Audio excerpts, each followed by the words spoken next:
जय श्री कृष्ण दोस्तों। सकट चौथ का व्रत आने वाली है। आप सभी को सकट चौथ व्रत की बहुत बहुत शुभकामनाएं।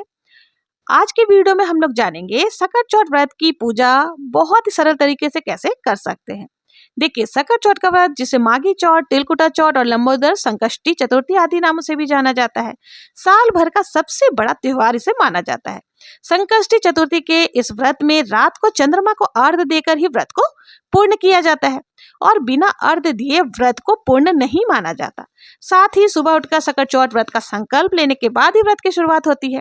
तो आइए विस्तार से जानते हैं सकट चौथ व्रत की संपूर्ण पूजा विधि और नियमों के बारे में। सकट चौथ व्रत महिलाएं अपने संतान की दीर्घायु, अच्छे स्वास्थ्य और उज्जवल भविष्य के लिए करती हैं।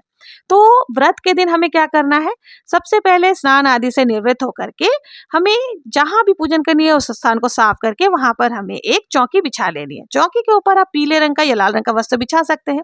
देखिए, लाल रंग का वस्त्र गणेश जी को अत्यंत प्रिय होता है, तो हमने यहाँ पर पीले वस्त्र के ऊपर लाल रंग का आसन बिछा दिया है। उसके ऊपर आपको गणेश जी की कोई भी प्रतिमा, मूर्ति, जिनकी भी आप रोज पूजन करते हैं, उनको विराजमान कर लेना है। यदि आपके पास गणेश जी की कोई प्रतिमा या मूर्ति नहीं है तो आप इस तरह से सुपारी लेकर सुपारी में कलावा लपेट करके भी गणेश जी का स्वरूप बनाकर उनका भी पूजन कर सकते हैं। तो यहाँ पर हमने गणेश जी को विराजमान कर दिया है।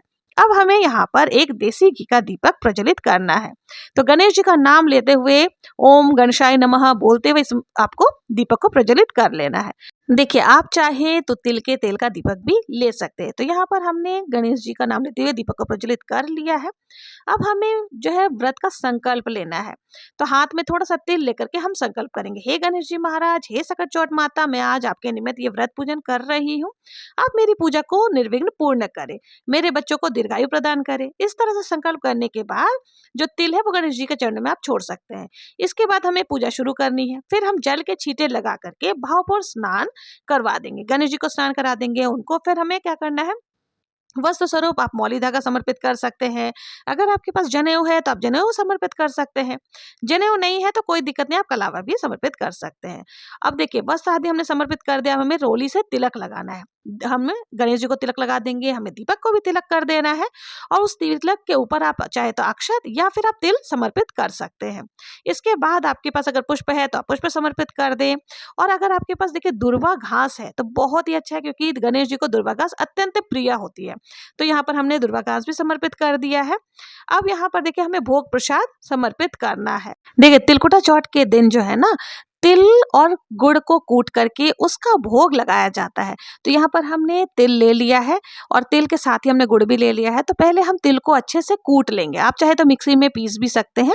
तो यहाँ पर मैंने सारे तिल को कूट लिया है बहुत ही अच्छी तरीके से और फिर इसी के अंदर हम लोग गुड़ को भी डाल करके कूट करके अच्छे से मिक्स कर लेंगे।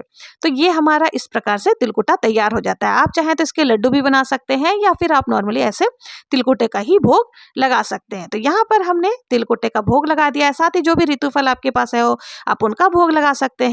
तो सारे भोग प्रसाद आदि हमें यहाँ पर समर्पित कर देनी है।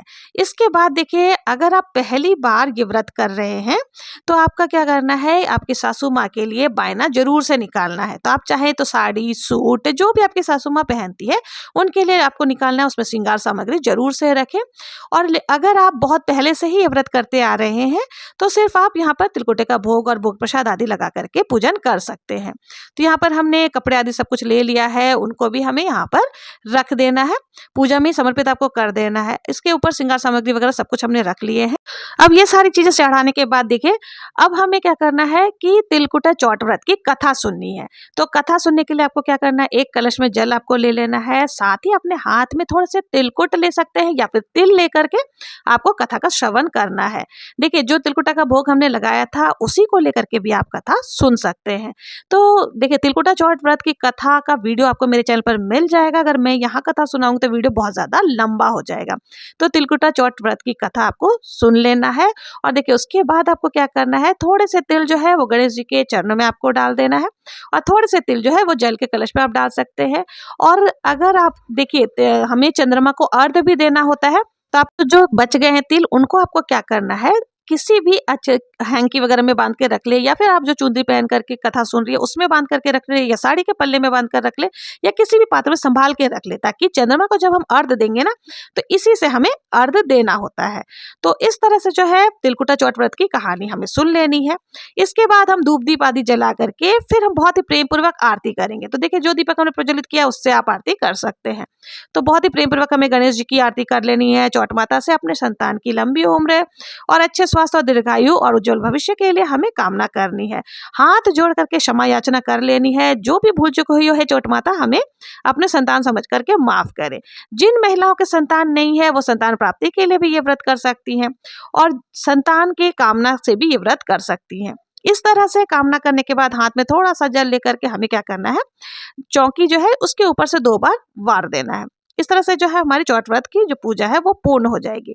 पूजा करने के बाद फिर हमें जो जल का लोटा है, अगर आपने दिन में कथा सुनी है तो आप सूर्यदेव को अर्घ्य दे सकते हैं। उसके बाद हमें क्या करना है, चंद्रमा के लिए जो हमने अलग से निकाल करके रखे थे तिलकुटा या फिर जो भी आपने लेकर के कहानी सुनी थी, वो हमें फिर इंतजार करना है चंद्र पूजन का, जो कि शाम के समय हमें करना है।